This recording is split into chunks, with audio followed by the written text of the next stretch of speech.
이 부분은 꼭 한 번쯤은 골퍼라면 만들어 가보셨으면 하는 굉장히 중요한 대목이니까 이번 비시즌 동안에 이 부분을 잘 만드셔서 내년에는 평상시 치시던 타수보다 5타 아니 10타 이상 줄이실 수 있으니까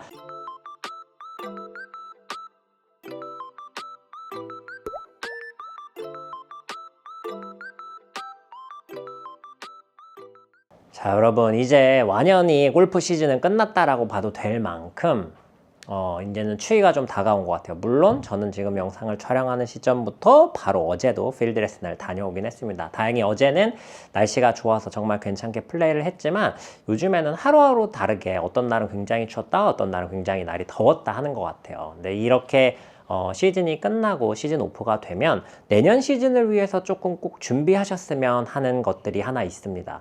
바로 어프로치 연습을 좀 하시는 건데요.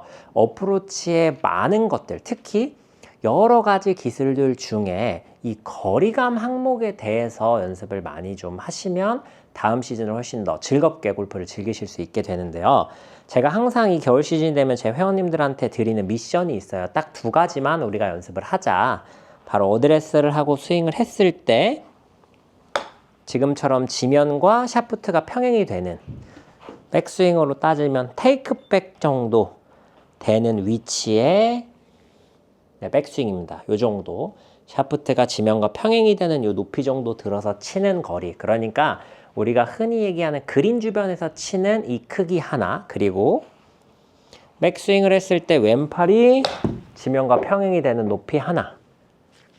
요건 보통 한 30에서 50m 사이 정도, 저는 65m까지 치기는 합니다만 보통 요 정도 거리에 차이가 있는 요 2가지 스윙 크기를 굉장히 집중해서 연습을 하자라고 말씀을 드립니다. 이건 지금 뭐 제 많은 900개 넘는 영상들 중에 뭐 한 3, 4번 이상은 소개를 시켜드렸을 거예요. 그런데 아직도 어프로치 연습을 하실 때 5m, 10m, 15m, 20m 10m, 20m, 30m, 40m 이런 식으로 다 연습을 하시는 골퍼분들이 굉장히 많은데요. 저도 31년 동안 골프를 치면서 아이언샷 그리고 어프로치 퍼터 이렇게 이제 조금 더 상대적으로 컨트롤을 요하는 요소들을 좀 그래도 좀 잘하는 선수에 속했습니다. 근데 그럴 수 있었던 이유가 명확해서 그래요. 예를 들어서 우리가 선택할 수 있는 샷의 폭이 많다면 더 좋을 거라고 생각하지만요, 여러분. 물론 그 선택할 수 있는 폭의 샷이 내가 완벽하게 다 자신감을 가지고 구사할 수 있는 경우라면 당연히 선택의 폭이 넓은 것이 훨씬 더 유리합니다. 압도적으로 유리할 텐데요. 사실 아마추어 골퍼분들이 그만큼의 선택폭을 가져가긴 굉장히 어렵죠. 아무래도 연습량이 적기 때문인데 10m, 20m, 30m, 40m를 어설프게 할 바에는 10m면 10m, 50m면 50m 이런 하나의 거리를 완벽하게 마스터하시는 게 좋습니다. 저로 예를 들어보면요. 저 같은 경우에는 이렇게 그린 주변에서 지금처럼 샤프트가 지면과 평행된 이 높이로 쳤을 때 거리를 크게 2가지로 봅니다. 하나는 캐리로 8m가 가는 거리. 네, 요게 이제 제가 보통 치는 상태의 어프로치이고, 하나는 12m가 가는 크기입니다. 물론 제가 거리를 다르게 쳐야 되다 보니까 완벽하게 동일한 크기가 나오진 않지만 제 느낌에 거기 어디 언저리에서 움직일 때 같은 백스윙 크기로 스피드의 변화만 준다. 그런데 그런 차이가 난다. 이런 느낌을 가지고 치거든요. 물론 이제 이 부분도 한참 연습을 할 때는 정말 정확하게 맞긴 했어요. 근데 요즘엔 옛날만큼 연습을 하지 않기 때문에 약간 미세하게 차이가 있긴 있더라고요. 뭐 각도로 따지면 한 2, 3도 정도 차이가 나긴 하던데 그래도 얼추 그 정도 백스윙 크기에서 2가지 거리를 구사를 하고 여기서 클럽을 제가 평상시 58도로 어프로치를 하는데 52도나 48도 심지어 9번 정도까지는 주로 사용을 하기 때문에 한 가지 백스윙으로 벌써 8가지 이상의 거리가 나왔죠. 근데 단순히 8가지 이상의 거리만 나오는 게 아니라 상황에 따라서 달라지고 볼을 조금 오른쪽에 놓거나 조금 왼쪽에 놓는 방법으로도 무수히 다양한 거리들을 칠 수 있기 때문에 이 부분을 하나만 연습을 하셔도 그린 주변 모든 거에서 마스터가 가능하다라고 이해를 하셔도 됩니다. 그리고 2번째 크기인 왼팔이 지면과 평행이 되는 높이, 왼팔이 지면과 평행이 되는 이 높이 같은 경우에는 보통 이걸 이제 우리가 하프 스윙이라고 부르죠. 근데 제가 이제 이 스윙을 했을 때 편안하게 치면 캐리로 65m 정도 나갑니다. 이렇게 쳤을 때요. 근데 이게 캐리로 65m만 칠 수 있는 건 아니다 보니까 예를 들어서 캐리로 70m 정도 치고 싶다 하면 같은 백스윙 크기에서 팔로우 스루를 조금 더 해주면 70m 정도 가기도 하고요.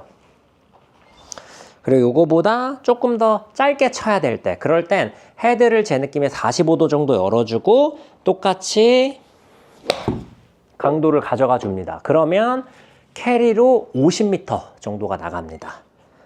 그리고 이제 하나 더, 요거는 사실 백스윙 크기는 같지만 스윙 속도는 같지 않아요. 백스윙 크기는 같지만 스윙 속도를 조금 더 슬로우 다운해서 조금 더 짧은 거리를 칠 때 캐리로 40m 정도 이런 정도로 제가 플레이를 하고는 하는데요. 사실 이거 말고도 여기서 보리치를 바꾸거나 헤드를 여는 각도를 조금 달리 하게 되면 굉장히 다양한 거리를 칠 수 있게 되는데 이 정도 기준만 가지고 하더라도요. 굉장히 높은 수준급의 숏게임을 구사하실 수 있습니다. 왜냐하면 치기 전에 확신을 가질 수 있어서 그래요. 이 거리는 난 이만큼 치면 돼 라는 확신이 있기 때문에 치기 전에 의심은 들지 않는 거죠. 그래서 이렇게 올 겨울에는 여러 가지 어프로치 연습을 하지 마시고 요 딱 두 가지만 지켜서 연습을 해보세요. 샤프트가 지면과 평행이 되는 1번 라인, 그린 주변 어프로치, 왼팔이 지면과 평행이 되는 2번 라인. 네, 요 한 30에서 50m 정도 나가는 크기에 이 거리감을 완벽하게 연습을 해보셨으면 좋겠습니다. 근데 여기서 중요한 포인트가 내 느낌에 그만큼을 드는 게 아니라 리얼로 그만큼을 드셔야 된다는 거. 샤프트가 정말 지면과 평행해야 되고 왼팔도 정말 지면과 평행해야지. 이 기준이 애매모호하게 다르게 되면요, 거리감의 이슈가 생겼을 때 문제를 찾는데 굉장히 오래 걸리기 때문에요. 이 부분은 꼭 한 번쯤은 골퍼라면 만들어 가보셨으면 하는 굉장히 중요한 대목이니까 이번 비시즌 동안에 이 부분을 잘 만드셔서 내년에는 평상시 치시던 타수보다 5타 아니 10타 이상 줄이실 수 있으니까 꼭 한번 이 거리감에 대해서 잘 생각해 보시고 잘 만들어 가셨으면 좋겠습니다. 오늘 영상 여기서 마무리하도록 하겠습니다. 이상 배우리 프로였습니다.